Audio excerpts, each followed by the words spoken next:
everyone, it's Miss Gigi with another book. Today we're going to read Mufaros' Beautiful Daughters, which is an African tale. So it is one of my favorites as a kid. So we're going to read that again. Here we go. A long time ago, in a certain place in Africa, a small village lay across a river, a half-day's journey from the city where a great king lived. A man named Mufaro lived in this village with his two daughters, who were called Manyara and Nyasha. Everyone agreed that Manyara and Nyasha were very beautiful.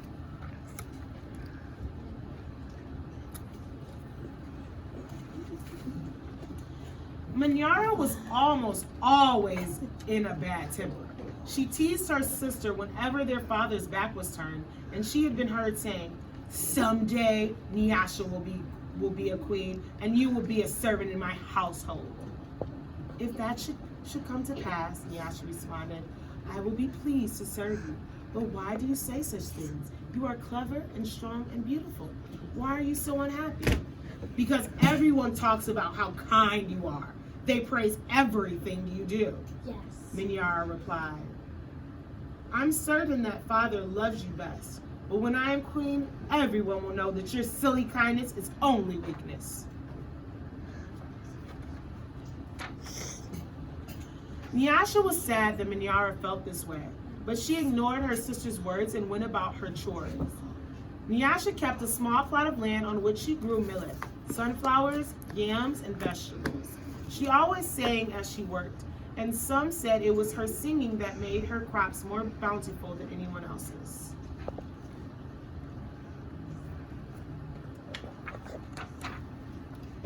One day, Nyasha noticed a small garden snake resting beneath a yam vine. "Good day, little Nyoka," she called to him. "You are welcome here. You will keep away any creatures who might spoil my vegetables." She bent forward, gave the little snake a loving pat on the head, and then returned to her work.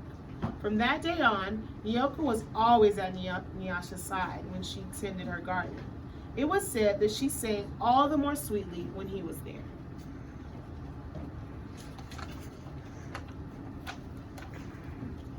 Mufaro knew nothing of how Manyara treated Nyasha. Nyasha was too considerate of her father's feelings to complain, and Manyara was always careful to behave herself when Mufaro was around. Early one morning, a messenger from the city arrived. The great king wanted a wife. The most worthy and beautiful daughters in the land are invited to appear before the king, and he will choose one to become queen, the messenger proclaimed. Mufaro called Manyara and Nyasha to him. "It would be a great honor to have one of you chosen," he said. Prepare yourselves to journey to the city. I will call together all our friends to make a wedding party. We will leave tomorrow as the sun rises." "But, my father," Manyara said sweetly, "it would be painful for either of us to leave you, even to be wife to the king. I know Nyasha would grieve to death if she were parted from you. I am strong. Send me to the city and let poor Nyasha be happy here with you." Mufaro beamed with pride. "The king has asked for the most worthy and the most beautiful. No, Manyara, I cannot send you along. Only a king can choose between two such worthy daughters. Both of you must go."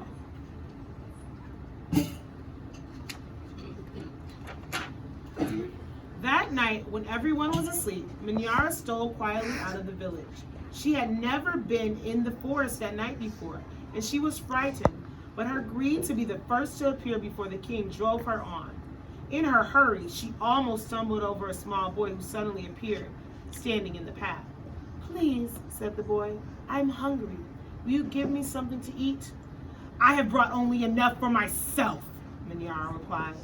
"But please," said the boy, "I am very hungry." "Out of my way, boy. Tomorrow I will become your queen. How dare you stand in my path?" After traveling for what seemed to be a great distance, Manyara came to a small clearing. There, silhouetted against the moonlight, was an old woman seated on a large stone. The old woman spoke. "I will give you some advice, Manyara. Soon after you pass the place where two paths cross, you will see a grove of trees. They will laugh at you. You must not laugh at them in return. Later you will meet a man with his head under his arm. You must be polite to him. How do you know my name? How dare you advise your future queen? Stand aside, you ugly old woman, Minyara scolded, and then rushed on her way without looking back. Just as the old woman foretold, Minyara came to a grove of trees, and they did indeed seem to laugh at her. I must be calm, Minyara thought. I will not be frightened. She looked up at the trees and laughed out loud. I laugh at you, trees, she shouted as she hurried on. It was not yet dawn when Minyara heard the sound of rushing water. The river must be ahead, she thought. The great city is just on the other side. But there on the rise, she saw a man with his head tucked under his arm. Minyara ran past him without speaking. A queen acknowledges those only who please her, she said to herself. I will be queen. I will be queen, she chanted as she hurried toward the city. Nyasha woke at first light of dawn. As she put on her finest garment, she thought how her life might be changed forever beyond this day. I'd much prefer to live here, she admitted to herself. I'd hate to leave this village and never see my father sing to little Nyoka again. Her thoughts were interrupted by loud shots and commotion from the wedding party assembled outside. Minyara was missing. Everyone bustled about, searching and calling for her. When they found her footprints on the path that led to the city, they decided to go on as planned. As the wedding party moved through the forest, brightly plumed birds darted about in the cool green shadows beneath the trees. Though anxious about her sister, Nyasha was soon filled with excitement about all there was to see. They were deep in the forest when she saw the small boy standing by the side of the path. You must be hungry, she said, and handed him a yam she had brought from her lunch. The boy smiled and disappeared quietly as he came. Later,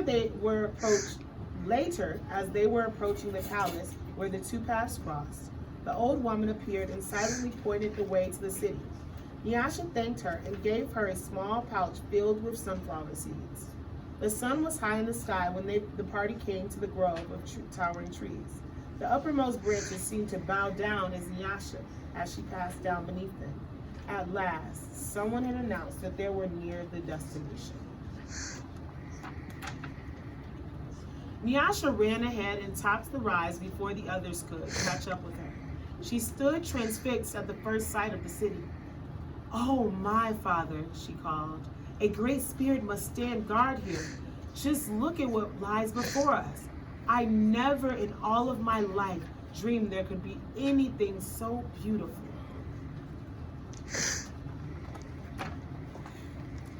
Arm in arm, Nyasha and her father descended the hill, crossed the river, and approached the city gate. Just as they entered through the great doors, the air was rent by piercing cries, and Minyara ran wildly out of the chamber at the center of the enclosure. When she saw Nyasha, she fell upon her, sobbing, Don't go! Do not go to the king, my sister! Oh, please, father, do not let her go! She cried hysterically. There's a great monster in there, a snake with 5 heads. He said that he knew all my faults and that I displeased him. He would have swallowed me alive if I hadn't run out. Oh, my sister, please do not go inside that place.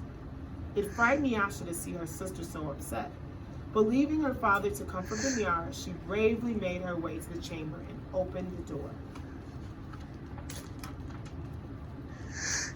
On the seat of the great chief's stool lay the little garden snake. Nyasha laughed with relief and joy. My little friend, she exclaimed. It's such a pleasure to see you. But why are you here? I am the king, Nyoka replied. And there, before Nyasha's eyes, the garden snake changed shape.